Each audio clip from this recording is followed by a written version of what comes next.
Good morning, everybody. It's so good to see you all. And you probably know that I don't need a microphone, but I'm going to use it. I'm just going to read Patti's bio. You may already know all there is to know about Patti, but I'm going to go through the motions of reading her bio. Patti grew up as a neighbor of ours in Galax, so she's got lots of friends still there. She spent most of her stories are set in the Blue Ridge Mountains, but her debut novel, South of Heaven, takes place in the North Carolina Sandhills, where her family roots run deep. After graduating from Virginia Tech with a degree in horticulture, she was fortunate to cultivate a career in television production. Patti holds an MFA in creative writing from the University of Memphis. Her stories appeared in Appalachian Heritage, Still, the Journal, and Mulberry Fork Review. She has lived in Virginia, North Carolina, South Carolina, Alabama, Tennessee, and Louisiana, and wouldn't take anything for the friends that she's made along the way. Patti, her husband Lee, and their Springer Spaniel Maggie are now settled in Chapel Hill. And we are just so blessed to have Patti with us. Take it away, Patti. Yeah, I grew up in Galax. My parents are from North Carolina, from Moore County. I was born in Moore County, Carthage, Southern Pines area. And my dad went to Virginia Tech and played ball for them, and met people from the Gwynns, from Jack Gwynn, from Galax. And so they were best friends, and then Daddy moved to Galax, and Mom and my sister and I was raised there from when I was one. This is really coming across good. Everybody's like, and people are watching this recording, and they're like, who is this woman? And why is she telling us her life story? Anyway, so yeah, and Galax is, you know what it's like in a small town, and in big towns too. You're surrounded by a lot of characters, and you learn a lot about people. And I'm not saying that my mother was a gossip. She was, there's a kinder way to put that. I'll just say that she was very interested in what was going on around town. You know what I mean? It's like, she was very interested in that. And I was not a sheltered child. I was usually, at the kitchen table with she and her friends when they were telling it, the God's honest truth about everybody and everything. And I kind of picked up on that. I just picked up on what it was, what people were doing kind of behind the scenes, that you didn't always know, what you were seeing wasn't always what you were getting, you know what I mean? And so I think from an early age, I think I was sort of interested in people and why they did what they did. And there's a quote from Flannery O'Connor that says, if you grow up in a small town, you've got everything, you know everything you need to know about life. And I think that's very true. I went to Virginia Tech, and then my first job out of Tech was at I majored in horticulture and then went to work for a commercial television station, so that made a lot of sense, And I wrote on and off forever. And I would go everywhere I went to writers' workshops around me. I always wanted to write, but I was working, and you live your life, and you don't really have time to just stop and sit down somewhere and write. My husband, Lee, he's over here, he just brought his books. His job was in television too, and we moved around a lot. And so and that was wonderful for me because in Alabama, I found writers that I learned about writers in Alabama, and then Louisiana, and wherever I was, I went to writers' workshops. And when we lived in Memphis, I went back and got an MFA in creative writing, and that really helped me because it made me focus on, I had assignments, and I was supposed to write. So having that permission helped me.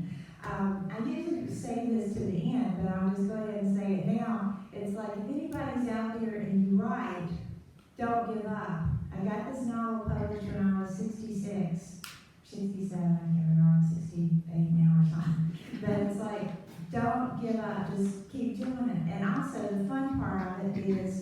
writing.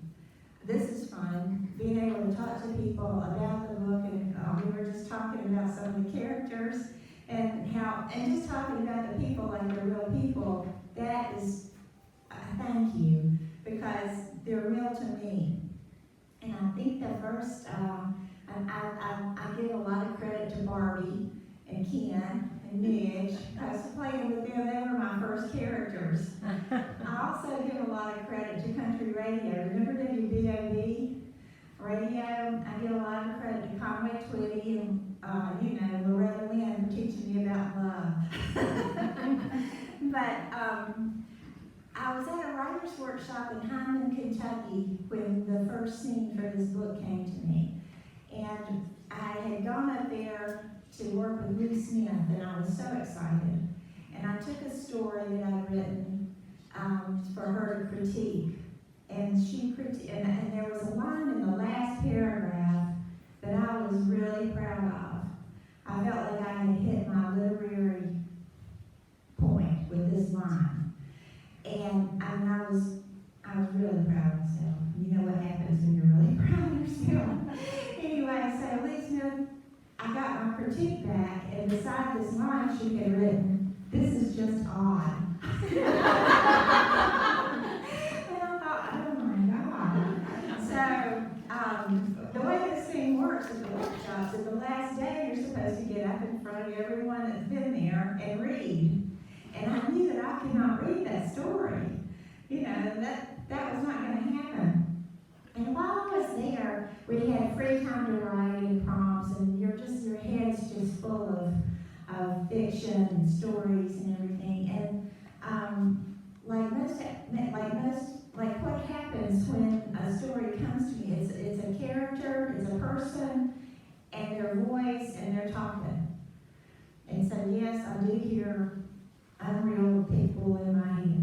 So it's like a daydream. You're just kind of daydreaming about a person or a thing or a situation. And what came to me there was this boy, Dean, and he was talking about when he was a boy, he would play in the bamboo patch behind the house, where he lived.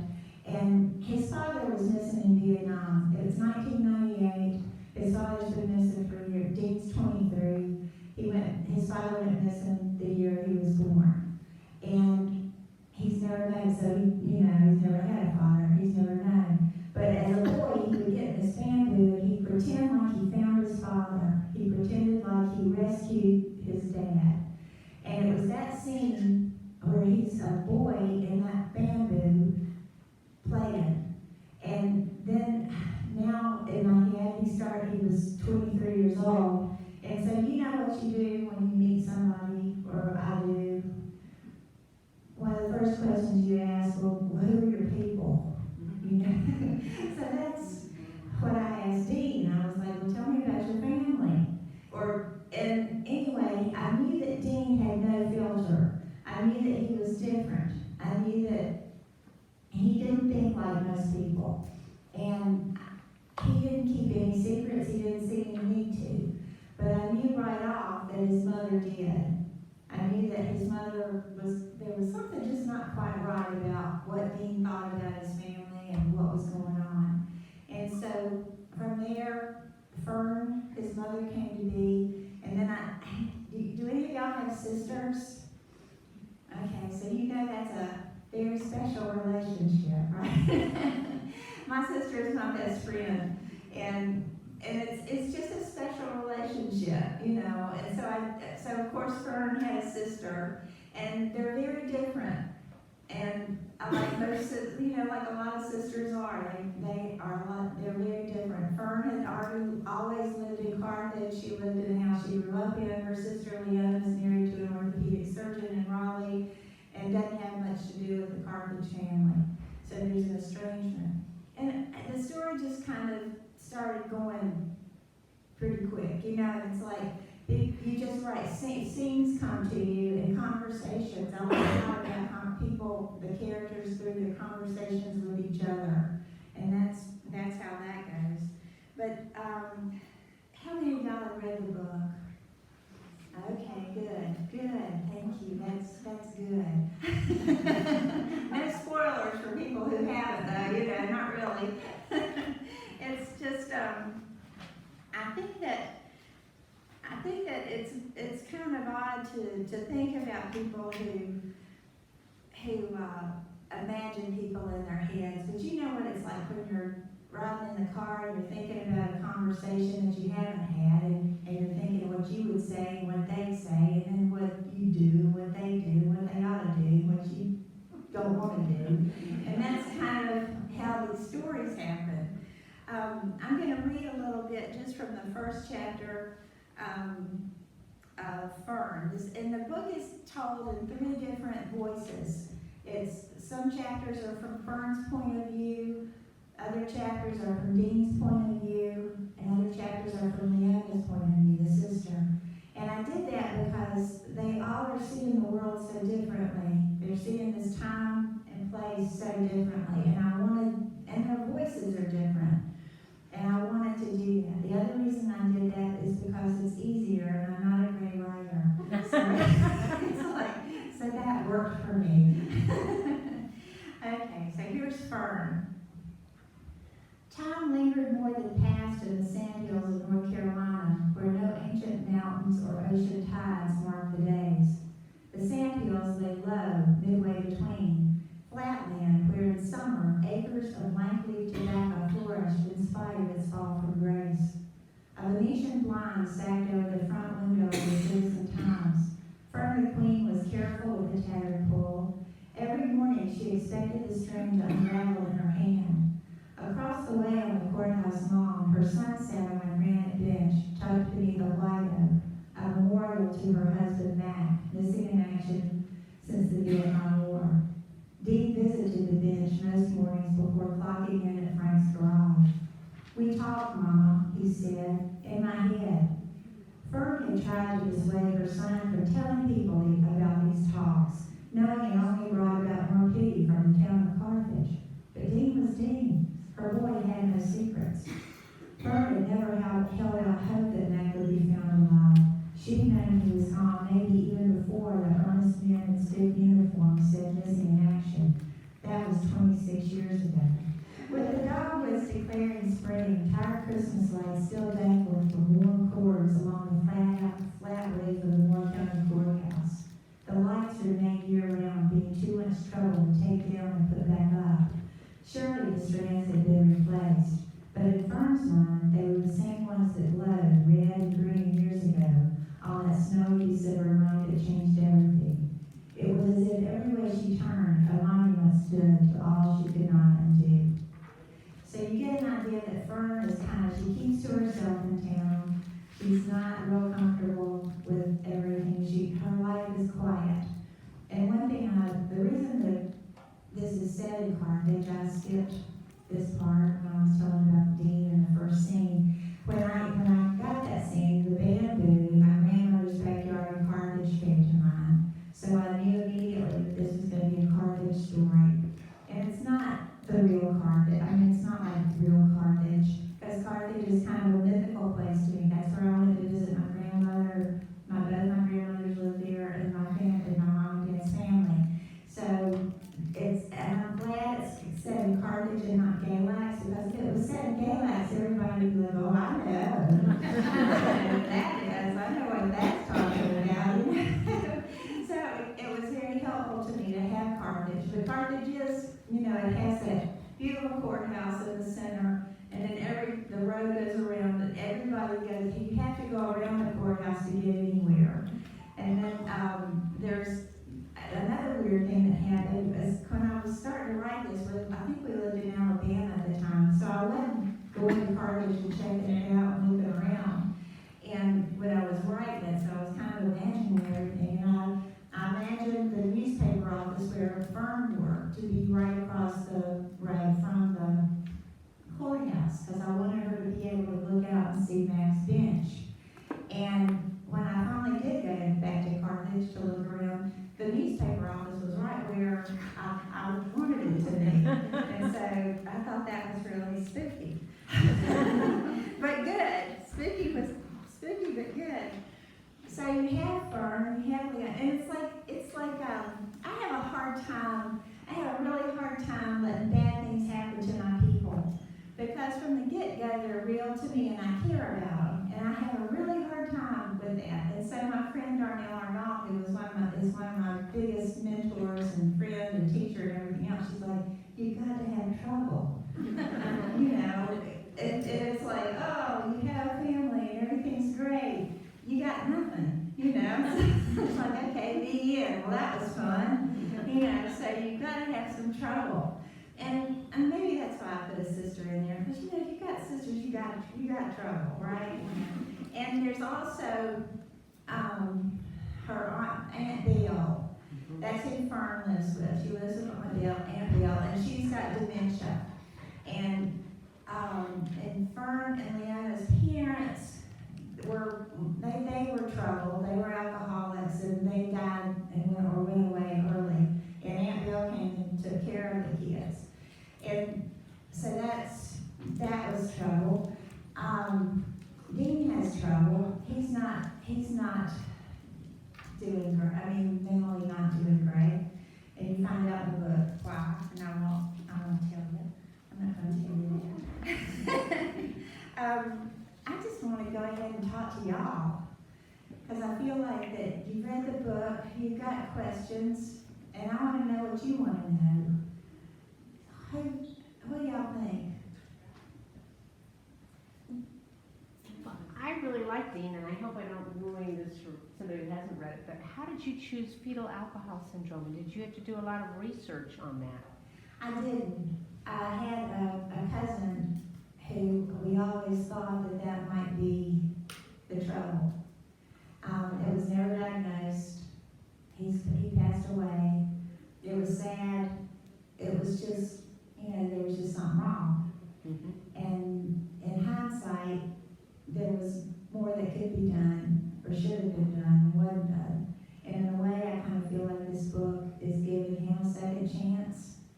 It's like what would have happened if he had a second chance. And so that was the thing. And fetal alcohol syndrome is so strange. It affects people differently, in different ways, children different ways. And it's also, this was set in 1998. A lot of what happens in the book happened in the 70s or late 60s. And it's really interesting. I mean, I was alive then. That shouldn't be hard. It's not like I'm writing about the Civil War. But going back and thinking, well, why was his mother smoking and drinking? It was kind of right at the time before you didn't do that. And then the other thing, it was like, do they have a fax machine? Do they have a cell? Not in the 70s, but in the 90s. But anyway, the fetal alcohol syndrome, that was just beginning to be a thing. People were just beginning to understand. And again, in hindsight, you're kind of like, really? That's like, we should have known, but no. So that's where that came from. Yeah. Okay, I love your cover.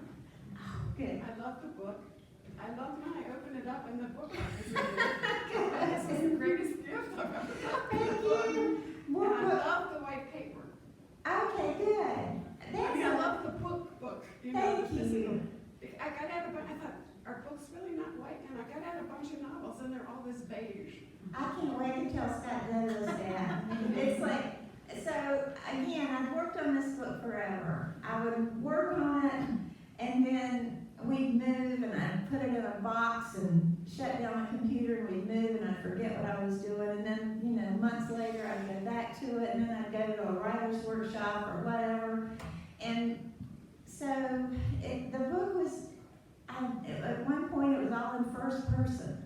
And that's when I went to Memphis to the creative writing program, and they were like, it was my thesis, and the people said, oh, do this, and I'm like, all right. So it was written a lot of different ways. And during those years, 14, 16, 15, whatever, there were a lot of times I would do that thing where you write the query letter, dear Miss Woman from New York City, here's my book, I wish you'd publish it. That might explain why I never got an answer. But But people, you know, one woman came pretty close to taking it, but nothing. And so then I think, well, okay. And then I just keep working on it because I just couldn't leave these people. And the thing about it that's weird, I am not a stick-to-it person. Have never stuck to an exercise program. I've never eaten right. I don't do anything I ought to do. I don't stick to anything. But these people would not leave me alone. And so, fast forward a lot of years, my husband retired, we moved back to Chapel Hill, and the pandemic hit. And so, everything shut down. I couldn't go to lunch with people when they said, "Do you want to go to lunch?" I couldn't run down the road to see my sister. You know, we hunkered down. And I swear, I don't think if it hadn't been for the pandemic, I don't think I'd ever finished it. It was like my mind cleared. I had room in my head to kind of see how it was, to see what was going and to see what was missing. And it was during that time that on Facebook, which is, you know, the devil and a curse, and on the other hand, okay, but it's like on Facebook, I saw this thing from Main Street Rag Publishing in Charlotte, and the guy, M. Scott Douglas, was looking for novel submissions. And I knew this press because some friends of mine had their poetry done with him, poetry books published with him, Mint Hill Books. So I knew he wasn't a scam. And so I talked to them, and they were like, "Well, yeah, I gotta tell you now, he's a character." And I'm like, "I don't get into characters. Yeah, that's cool." So I sent Scott the book, and then I got an email back in about a few weeks that said, "We were interested in publishing your book." And that scared me so bad. I was like, "Whoo, I gotta change some names, and I gotta make this work." And so after Scott said he would take it, it still took me a year to get it together, to get it right. He's a small press. I had to hire my own editor. Lee did that, God bless him. And because my grammar was awful, and I'm not blaming Daylex High School for anything, it was my fault. But, you know, it was bad. And so they helped me. And so Scott, you know, he does those books. And so he sent me a cover, and it had an emu, but the emu was just it was kind of scary. It was kind of scary emu, and I didn't want my emu to be scary. And I'll back up on this. Dean works as a mechanic, a car mechanic, but he wants to be his own boss.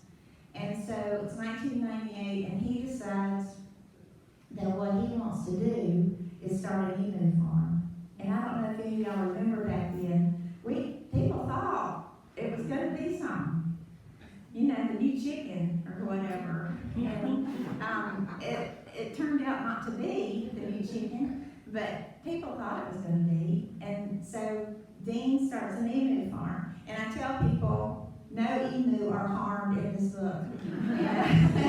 I'm one of those people who quit watching TV if something happens to the animal, so, you know, no emu are harmed.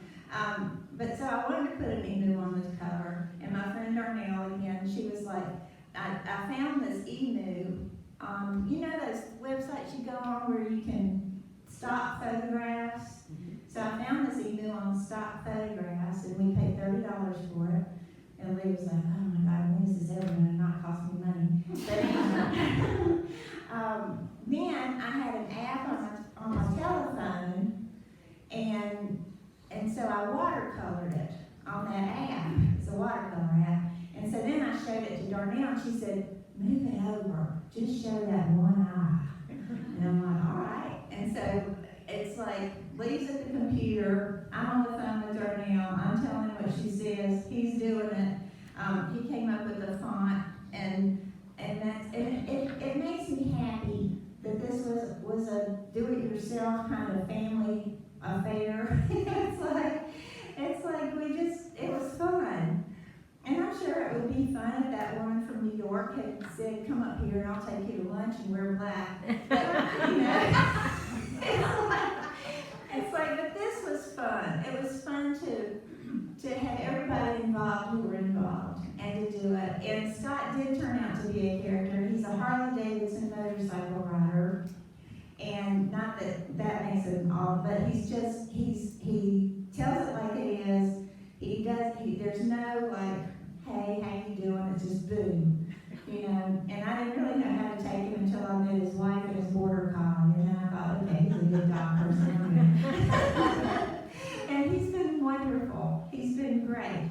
And so that's how the book came about. Whose idea was the bookmark though? That, thank you very much, was mine. I thought that was brilliant. It was brilliant. And I'm out of them, but I thought Lee ordered them, and he thought I'd ordered them. You know how that goes, right?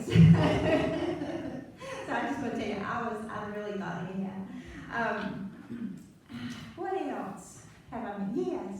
So you may have already said, but when did you actually start writing the novel? And is Mint Hill Publishing really in Mint Hill? Yes. I grew up in that. Okay, it's like in Scott's garage. I mean, Yeah, I can imagine that. yeah, you call, you know, I'll go up to the garage and see if I got any more books. I'm like, all right, I'll meet you in Charlotte and get them. So yeah, when did I start? I know the answer to this, but I don't do math well. That's not Galax's fault. I think I started at like almost 20 years ago, and which is unreal. That just sounds so crazy, but I didn't try. I mean, I wasn't working on it every day, Right. and I did write some other stories. I have some other stories, little short stories, but it took a long time. And people say, how long did it take? And I say 67 years, you know, it took forever. But, and that's just me. I mean, there are other people who, I don't even have children. I can't even blame my family. You know, I was not busy. I worked, but, you know, but then I didn't. But it was like, you know, there are people that have 10 children and they get up at 4:30 in the morning and they write 30 minutes and they win awards. But I'm not that one. You talked about the secrets Yeah. and the emus named Bill and Hillary. Yes. And can you talk a little bit about that? Yeah, I think I'll read something from that part where Dean goes to find the emu, because I like that part. I like him getting the emu. Let's see here. Okay. Dean followed the directions to the emu farm, and before long his Jeep bumped into the loose gravel. His tires spun and dust flew. When he stomped the brakes, the engine stalled. Before it cranked back up, he heard what sounded like a giant hissing snake. A long-necked creature, tall as Dean, with a little bitty head and great big eyes, studied him from behind a 6-foot chain-link fence as if pondering its next move. It twitched its skinny neck and poked a pointy beak through the fence, then hissed some more. Its neck alone had to be 10 feet long. Dean had never seen anything try so hard to get at somebody. But what really spooked him were the bulging eyes with the heavy lids that reminded him a little bit of his Aunt Leona. Dean started to shake like he did when his nerves got crossed. He cranked the Jeep, but his foot slid off the clutch. The newspaper picture was nothing like the real thing, and he didn't believe he wanted any part of the emu business. Whoa, now whoa! A pot-bellied man came trotting down the road from where he'd been sitting, stirring up the sandy grass with a riding mower. His straw hat, decked out with feathers, bounced atop his head. He took his hat off and waved it at the bird. Get on away from here, Bill. You're scaring the boy. He walked over to Dean's Jeep. That's an emu, son, a full-blooded Australian emu. Dean wanted to tell him he knew it was an emu, but the man didn't give him a chance. The meat is low in cholesterol, the oil is none cure for what ails you. Emu birds are the future, son, fixing to take over the pork and beef industry. Yes, sir, I know, Dean said when the man took a breath. I read about you in the newspaper, and I come from Carthage to see about getting some emu. But that one looks pretty mean, and I reckon they're all like that. Oh, they ain't mean. A little high-strung, but not mean at all. You just gotta know how to talk to them. He waddled over to the fence where the giant bird rested on one leg. Ain't that right, Bill? He snarled back at me. I can tell you one thing. All the damn health nuts have run raw every his hat back on, pulled a chew of tobacco from his hip pocket and fixed a plug. That done, he came back to the Jeep and stuck out his hand. George Patti, and you are? Well, Dean McQueen. Well, Dean, this is your lucky day. I don't mind to set you up. Dean stepped out of the Jeep and stayed back from the fence. Can it fly? No, a fellow told me they used to could fly, but when the dinosaurs died off, nothing bothered them very much, and they just got lazy. That's how long they've been around, Mr. Patti said, since Adam and the dinosaur. Another idiot bounced down the hill, his legs flopping every which way, and Dean spied more not as tall as Bill, nosing around, picking at the ground. How many you got? Well, this here's Bill, and up there's Hillary, and I got 6 other young'uns that ain't but 5 months old. Oh, there's George and Barbara. They're my oldest pair, and I just sold off their last bunch of chicks. How come you to name them like that? Well, my old lady names them. She don't have no use for the government. She don't have no use for these birds. Well, look at here. He rolled up his sleeve. You see that scar? I about cut my arm while trying to take an old limb off the tree that was fixing to fall on the house. My chainsaw slipped, and I had to have 20 stitches. But I wish you'd look how good it healed up. And you know what? Dean shook his head. Evening oil. It heals you plumb down to the bone. Now let me show you around. So that's where they got their names. It's like Mr. Patti's wife named them, and I don't know where that came from. It was just, you're alone in the house, you're just sitting there, and then all of a sudden, you named her evening.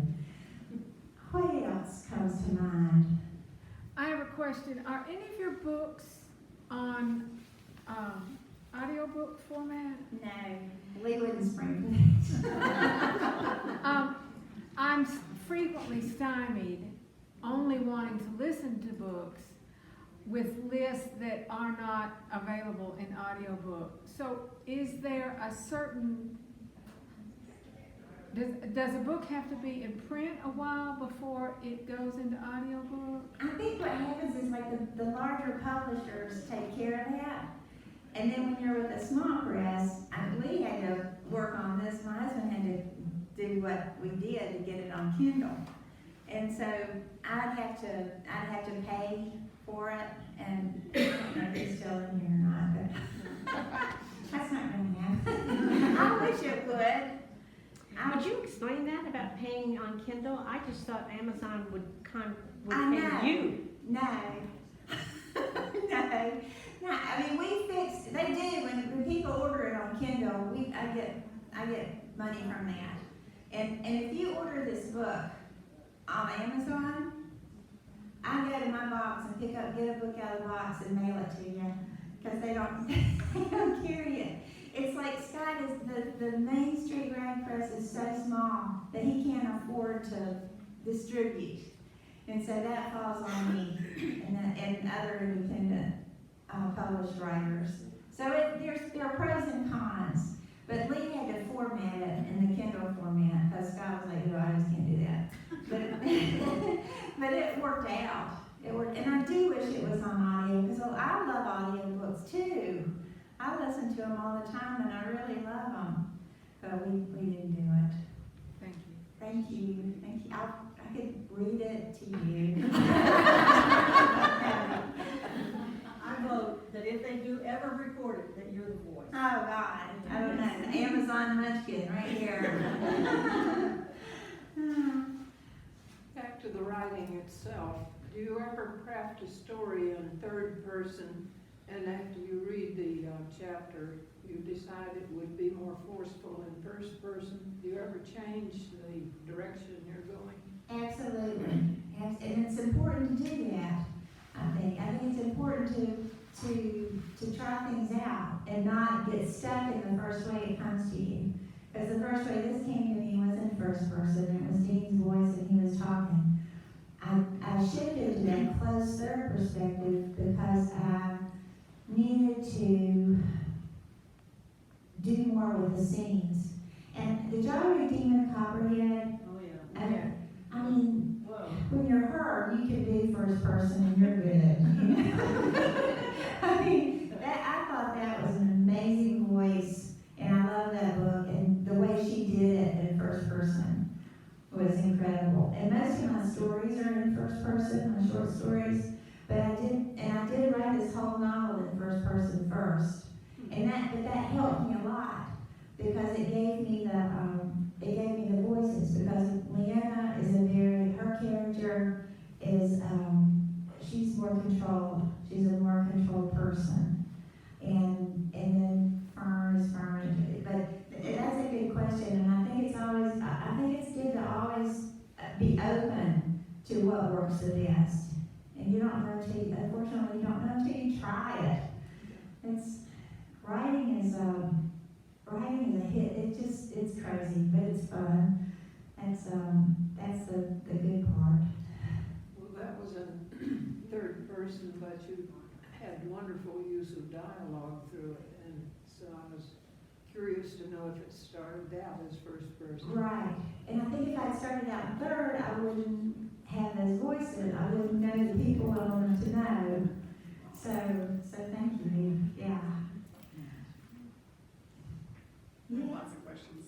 Okay, your quote, "South of heaven, nobody gets by without trouble, and trouble changes people." Is that a Southern expression, or did you come up with that? Thank you for asking that. It's, Lee and I were on our way we lived in Memphis, and we were on our way to Nashville to a music conference. And so I had this new CD, and it was by a woman, Matresa Berg, B-E-R-G. She's been here. Has she been here? Yes, she's been here. She's so great. Yes. It was her CD called Dreaming Fields, and there's a song on that CD called South of Heaven. And at the time, I didn't know what I was going to call this book. I was calling it all kind of terrible names, and not like that, you know. And the song came on the CD player, and it was South of Heaven, North of Hell, and it's about a mother who's lost her son in war.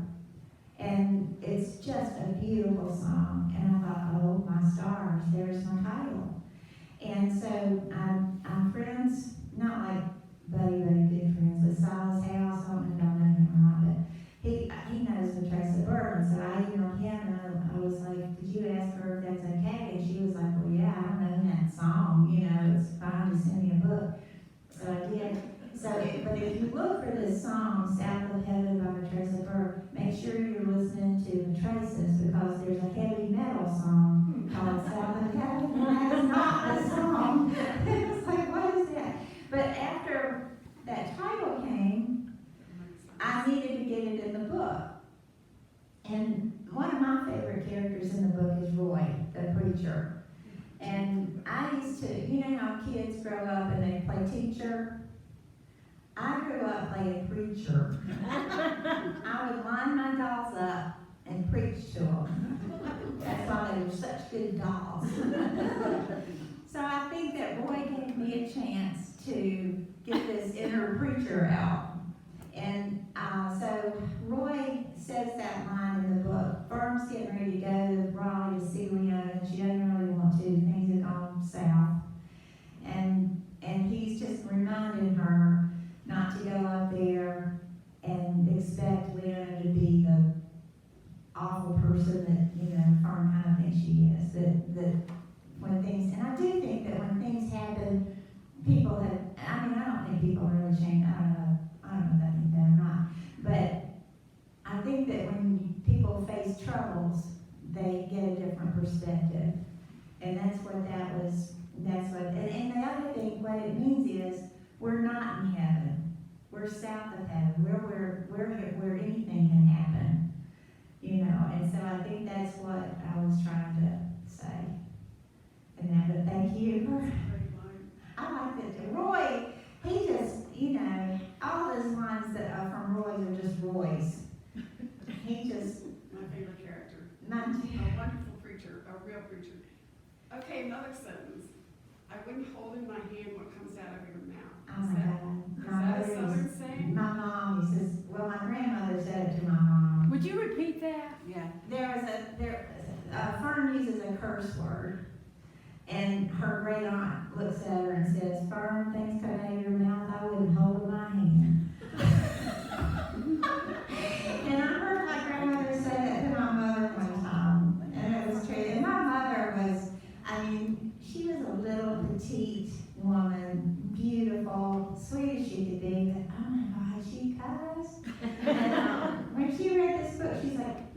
when did you learn to cuss like that? And I'm like, really, then mostly, you know.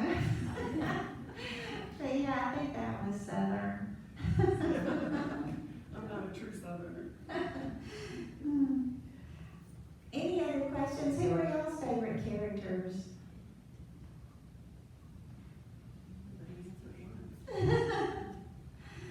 Some people say Belle, and I like Belle too. I thought Fern was very lucky to have her in her life. And then one friend of mine really got me. She said, I know who you are. And I'm like, who? She said, Carol Ann. I'm not Carol Ann. I'm not Carol Ann. I'm looking through here to see if what I've forgotten to say. But you were talking about you had to have troubles. I thought you did a great job with Medicare fraud, a tornado, starting the Barrett House of Interior Design, and a military funeral. Thank you. Thank you, yeah. And But a lot of things through that. a lot of things happen, right. It's like, a lot of things had to happen. And I also, I don't know, Leona was the hardest character to write because she was kind of a stereotype.